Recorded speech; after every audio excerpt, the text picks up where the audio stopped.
لله الذي لا يكشف الشدائد إلا هو ولا يدفع المكائد إلا هو، وما مراد المشتاقين في الدارين إلا هو، وما مطلوب الواصلين في الكونين إلا هو.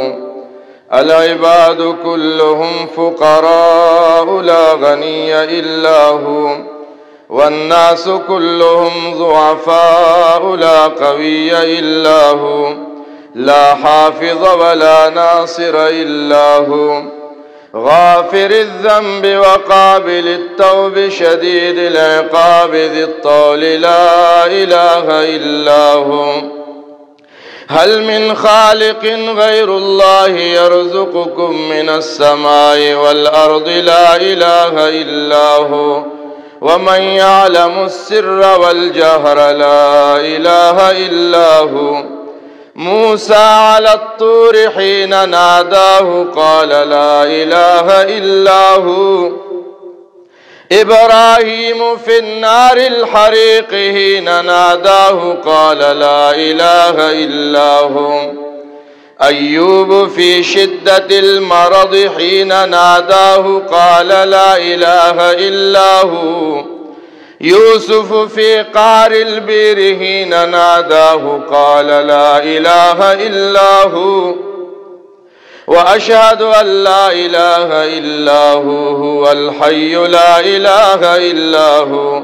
وأشهد أن محمدا عبده ورسوله صلى الله تعالى عليه وعلى آله وبارك وسلم تسليما كثيرا كثيرا.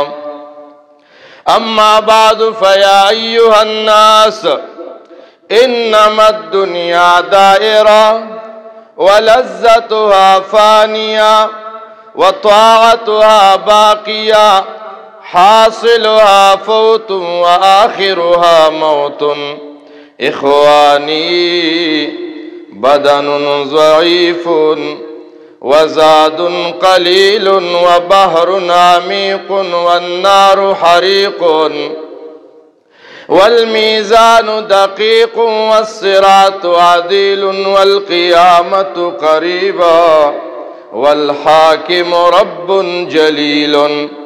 يقول آدم صفي الله نفسي نفسي، ويقول نوح نجي الله نفسي نفسي، ويقول إبراهيم خليل الله نفسي نفسي، ويقول موسى كليم الله نفسي نفسي، ويقول يوسف صديق الله نفسي نفسي، ويقول داود خليفة الله نفسي نفسي، ويقول عيسى روح الله نفسي نفسي، ويقول شفيعنا ونبينا محمد رسول الله أمتي أمتي أمتي أمتي. ويقول الجبار جل جلاله عبادي عبادي عبادي لا خوف عليكم اليوم ولا أنتم تحزنون.